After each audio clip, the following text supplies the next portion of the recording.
Hi viewers, நம்ம இந்த வீடியோவில் different type of mobile app development பற்றி பார்க்க போகிறோம்.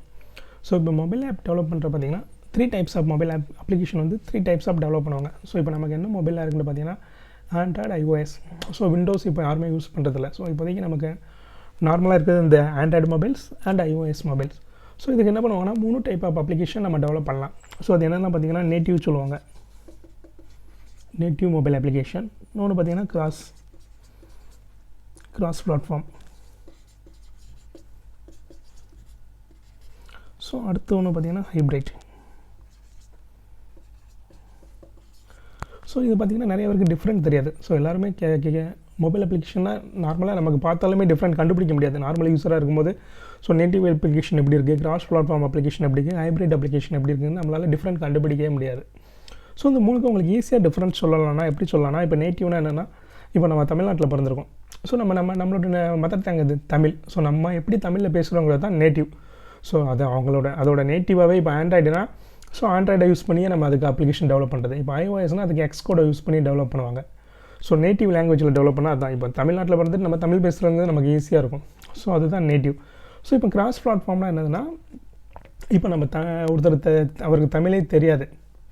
ஸோ அவர் என்ன பண்ணுவார்னா, ஒரு டிரான்ஸ்லேட்டரை வச்சு ட்ரான்ஸ்ஃபர் பண்ணுறாரு. ஸோ அவருக்கு ஒரு டிரான்ஸ்லேட்டர் இருக்கும். அவர் என்ன பண்ணுவார்னா, அவர் இப்போ ஹிந்தியில் பேசுகிறாரு அல்லது இங்கிலீஷில் பேசுகிறாருன்னா அதை கன்வெர்ட் பண்ணி நம்மளுக்கு தமிழில் சொல்லுவார். ஸோ நம்ம தமிழில் பேசுகிறத கன்வெர்ட் பண்ணி இங்கிலீஷில் சொல்லுவார். ஸோ ஒரு டிரான்ஸ்லேட்டர் இருக்குல்ல, ஸோ அதே மாதிரி டிரான்ஸ்லேட்டர் வச்சு பண்ணுறது தான் நம்ம கிராஸ் பிளாட்ஃபார்ம். ஸோ அதை என்ன பண்ணோம்னா, இப்போ கிராஸ் பிளாட்ஃபார்முக்கு என்னெல்லாம் சொல்லலாம்னா, இப்போ Xamarin இருக்குது, அப்புறம் இந்த Xamarin. ஸோ வேறு என்ன சொல்லலாம்னா, Flutter இருக்குது. ஸோ Xamarinல பண்ணணுன்னா பண்ணிக்கலாம். கூகுள் Flutter, அது ரியாக்ட் நேட்டிவ். ஸோ இதெல்லாம் என்னென்னா கிராஸ் பிளாட்ஃபார்ம். ஸோ கிராஸ் பிளாட்ஃபார்ம்னால் என்ன பண்ணோன்னா, நம்ம Xamarinல வந்து C# வச்சு டெவலப் பண்ணுவோம். அதை என்ன பண்ணோன்னா, நம்ம பில்ட் பண்ணும்போது அதை டேரெக்டாக நேட்டிவாக டெவலப் பண்ணிடும். ஸோ அந்த நம்ம பண்ண அப்ளிகேஷனை அப்படியே நேட்டிவ் அப்ளிகேஷனாக கன்வெர்ட் பண்ணிடும். ஸோ அது பேர் தான் இந்த கிராஸ் பிளாட்ஃபார்ம். ஸோ நேட்டிவ்னா என்ன பண்ணால் அப்படியே இருக்கும். இப்போ நேட்டிவ்னா நம்ம இதுக்கு வந்து ஆண்ட்ராய்டுக்கு வந்து ஆண்ட்ராய்டு ஸ்டுடியோ யூஸ் பண்ணி டெவலப் பண்ணுவோம். ஸோ அதில் என்ன பண்ணுவாங்கன்னா, மேக்ஸிமம் ஜாவா யூஸ் பண்ணுவாங்க அல்லது காட்லின் யூஸ் பண்ணுவாங்க. ஜாவா அல்லது காட்லின். ஸோ அதே இது இப்போ ஐஓஎஸ் ப்ராஜெக்ட் பண்ணுறீங்க நம்ம தான் எக்ஸ்கோடில் பண்ணுவாங்க. ஸோ எக்ஸ்கோட் வந்து அவங்க ஃப்ரண்ட் அண்ட் யூஐ டிசைன் பண்ணுறது ஃபுல்லாகவே எக்ஸ்கோடில் பண்ணிவிட்டு, ஸோ பேக் எண்டுக்கு என்ன யூஸ் பண்ணுவாங்கன்னா, ஸ்விஃப்ட்டு அல்லது Objective-C.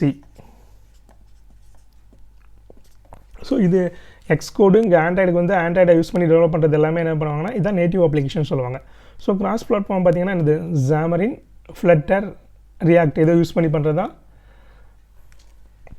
கிராஸ் பிளாட்ஃபார்முங்க. ஹைப்ரிட் தான் என்னென்னா, ஹைப்ரிட்ங்கிறது அப்ளிகேஷன் வந்து நம்ம வெப் அப்ளிகேஷன் மாதிரியே டெவலப் பண்ணி அதை மொபைலாக கன்வெர்ட் பண்ணிடுவாங்க. ஸோ அப்ளிகேஷன் பார்த்தீங்கன்னா என்னது வெப் அப்ளிகேஷன் மாதிரியே தான் இருக்கும். ஒரு வெப்பை டெவலப் பண்ணிவிட்டு அதை வந்து மொபைலாக கன்வெர்ட் பண்ணிடுவாங்க. ஸோ அது என்ன பண்ணுவாங்கன்னா, ஒரு ப்ரௌசர் மாதிரி ஒரு கண்ட்ரோல், வெப் வியூன்னு ஒரு கண்ட்ரோல் இருக்கும். ஸோ இந்த கண்ட்ரோலில் தான் அந்த அப்ளிகேஷன் ஃபுல்லாகவே ரன் ஆகும். ஸோ நமக்கு பார்க்குறதுக்கு என்ன தெரியும், அது எல்லாமே மொபைல் அப்ளிகேஷன் மாதிரி தெரியும். பட் அது என்னென்னா, அது மொபைல் அப்ளிகேஷனை வந்து வெப் அப்ளிகேஷன் அப்படியே மொபைலாக கன்வெர்ட் ஆகிருக்கு. ஸோ இதுதான் என்னது hybrid application. So hybrid application இது யூஸ் பண்ணுறாங்கன்னா, இப்போ அயானிக் யூஸ் பண்ணி டெவலப் பண்ணுவாங்க. முன்னாடி ஃபோன் ஆப் யூஸ் பண்ணாங்க. ஸோ இது எல்லாமே என்னது ஹைப்ரிட் ஆப். ஸோ இதில் என்ன டிஃப்ரெண்ட் பார்த்தீங்கன்னா, இப்போ நேட்டிவ் அப்ளிகேஷனாக நேட்டிவாகவே இருக்கிறனால அதோட பெர்ஃபார்மன்ஸ் நல்லாயிருக்கும். ஸோ இப்போ நம்ம நேட்டிவாக தமிழ் பேசுகிறோம், நம்மளால் டேரெக்டாக நம்ம பேசுகிறதுனால ஸ்பீடாக பேசிக்கலாம். யார்கிட்ட நம்ம தமிழ் பேசுகிறோம்னாலும் ஸ்பீடாக பேசிக்கலாம். இதே ஒரு மீடியேட்டரை வச்சு பேசுகிறோம், ஒரு டிரான்ஸ்லேட்டர் வச்சுருக்கோன்னா என்ன பண்ணுவார், அவர் டிரான்ஸ்லேட் பண்ணி சொல்லுவார். ஸோ சில இடத்துல இந்த அவரே டிரான்ஸ்லேட் பண்ணும்போது ஏதாவது மிஸ்டேக் விடலாம். ஸோ அதே மாதிரி தான் இப்போ என்னது Xamarin வந்து டிரான்ஸ்லேட் பண்ணி நேட்டிவாக கொடுக்குது. ஸோ பட் அது கொடுக்கும்போது நமக்கு பெர்ஃபார்மன்ஸ் எப்படி இருக்கும்னு தெரியாது. ஸோ இப்போ நீங்கள் நேட்டிவ்லேயே பண்ணிங்கன்னா ஒரு அப்ளிகேஷனோட சைஸ் வந்து ரொம்ப கம்மியாக இருக்கும். அதே இதே மாதிரி ஏதாவது கிராஸ் பிளாட்ஃபார்ம் யூஸ் பண்ணிங்கன்னா அப்ளிகேஷன் சைஸ் வந்து கொஞ்சம் இன்க்ரீஸ் ஆகிரும். ஸோ ரொம்ப சின்னதாகவும் இருக்காது நேட்டிவில் பண்ணுற அளவுக்கு. இப்போ நேட்டிவில் ஒரு அப்ளிகேஷன் 1 MB or 2 MB இருக்குன்னு வச்சுக்கிங்க. அதே இது நீங்கள் கிராஸ் பிளாட்ஃபார்ம் பண்ணிங்கன்னா 8 MB 8 to 10 அந்த அளவுக்கு இருக்கும். ஸோ என்னதாகும், அப்ளிகேஷனோட சைஸ் இன்க்ரீஸ் ஆகும். ஏன்னா நம்ம என்ன லாஜிக் வந்து Xamarinல பண்ணியிருக்கிறோமோ அது வந்து நேட்டிவ்க்கு கன்வெர்ட் பண்ணுறது. ஸோ அதனால் இது இருக்கும். ஸோ அதே மாதிரி இப்போ ஹைப்ரிட்டில் பண்ணுறீங்கன்னு வச்சுக்கோங்க. ஹைப்ரிட்டில் பண்ணிட்டீங்கன்னா அதோட பெர்ஃபார்மன்ஸ் வைஸ் பார்த்தீங்கன்னா உங்களுக்கு டிஃப்ரெண்ட் தெரியும். ஸோ நம்ம நேட்டிவில் பண்ணுற பெர்ஃபார்மன்ஸ் வராது. என்ன ஆகுனா, அதோட பெர்ஃபார்மன்ஸ் வைஸ் உங்களுக்கு டிஃப்ரெண்ட் தெரியும். ஸோ அது போக என்ன பண்ணலாம்னா, ஸோ இப்போ கேமரா இப்போ டிவைஸோட இருக்கலாம், இப்போ டிவைஸோட ஸ்டோரேஜ் ஆக்சஸ் பண்ணுறது, அதுவும் சில நேரம் நமக்கு காம்ப்ளிகேஷன் வரலாம். ஸோ இப்போ எனக்கு கேமரா ஆக்சஸ் பண்ணணும், ஃபிங்கர் பிரிண்ட் ஆக்சஸ் பண்ணணும், இல்லைனா நான் இப்போ எல்லாருமே ஃபிங்கர் பிரிண்ட் வச்சு தான் நம்ம ஓப்பன் பண்ணுறோம். ஸோ நம்ம ஃபிங்கர் பிரிண்ட் ஆக்சஸ் பண்ணுறது, கேமரா அல்லது உங்கள் மொபைலோட ஸ்டோரேஜ், ஸோ அது மாதிரி ஆக்சஸ் பண்ணுறது, அதே மாதிரி ஒரு மெனு நீங்கள் ட்ராக் பண்ணுறீங்க. ஸோ அப்போ உள்ளதான் உங்களுக்கு டிஃப்ரெண்ட் தெரியும். அது வந்து மேக்ஸிமம் நம்ம நார்மல் யூஸரெல்லாம் அதை கண்டுபிடிக்க முடியாது. பட் நேட்டிவ் கம்பேர் பண்ணும்போது ஹைப்ரிட்லாம் அந்த டிஃப்ரென்ஸ்லாம் இருக்கும். ஸோ இப்போ மொபைல் அப்ளிகேஷனை பொறுத்தவரைக்கும் என்ன பண்ணுவாங்கன்னா, நேட்டிவ் ஸோ நீங்கள் உங்களுக்கு தேவைக்கு தகுந்தாப்புல நீங்கள் டெவலப் பண்ணிக்கலாம். ஸோ உங்களுக்கு வந்து மேக்ஸிமம் இப்போ நிறையா பெரிய பெரிய வெப்சைட்லாம் கூட ஹைப்ரிட்டில் தான் இருக்குது. ஸோ இப்போ நீங்கள் இதெல்லாம் பார்த்தீங்கன்னா அமேசானில் பார்த்தீங்கனாலே அமேசான் மொபைல் அப்ளிகேஷன் வந்து நேட்டிவ் கிடையாது, அது ஹைப்ரிட்டில் தான் பண்ணியிருக்கிறாங்க. ஸோ அதே மாதிரி நிறைய பெரிய பெரிய சைட்லாம் வந்து நான் கிராஸ் பிளாட்ஃபார்ம் வச்சு டெவலப் பண்ணியிருப்பாங்க. இப்போ ஃபேஸ்புக் ஃபுல்லாமே நமக்கு வந்து ரியாக்ட் நேட்டிவ் வச்சு தான் டெவலப் பண்ணியிருக்காங்க. ஃபேஸ்புக்கோட மொபைல் அப்ளிகேஷன், அப்புறம் இன்ஸ்டாகிராம், ஸோ இது எல்லாமே என்னது ரியாக்ட் நேட்டிவ் வச்சு தான் நமக்கு டெவலப் பண்ணியிருக்காங்க. ஃபேஸ்புக் ஃபுல்லாமே என்னது ரியாக்ட் நேட்டிவ் வச்சு தான் டெவலப் பண்ணது. ஸோ அதே மாதிரி நீங்கள் ஏதாவது கிராஃபிக்கல் கேம்ஸ் இது மாதிரினா மேக்ஸிமம் நேட்டிவ் போகலாம். ஸோ அதர்வைஸ் உங்களுக்கு என்னது நார்மல் அப்ளிகேஷன், ஒரு சின்ன அப்ளிகேஷன், உங்களுக்கு பெர்ஃபார்மன்ஸ் அந்தளவுக்கு இருக்காது, நம்பர் ஆஃப் யூசர்ஸ் கம்மி, அப்போ என்ன பண்ணிக்கலாம்னா கிராஸ் பிளாட்ஃபார்மில் சூஸ் பண்ணிக்கலாம், இல்லைனா ஹைப்ரிட் சூஸ் பண்ணிக்கலாம். ஸோ இப்போ நேட்டிவுக்கும் பிளாட்ஃபார்ம் சூஸ் பண்ணுறதுனால என்ன அட்வான்டேஜ்னால், இப்போ நீங்கள் நேட்டிவில் டெவலப் பண்ணிங்கன்னா ஒரு அப்ளிகேஷனையே 2 டைமாக டெவலப் பண்ணுற மாதிரி இருக்கும். ஸோ ஆண்ட்ராய்டுக்கு ஒரு டீம் வச்சு டெவலப் பண்ணுற மாதிரி இருக்கும்.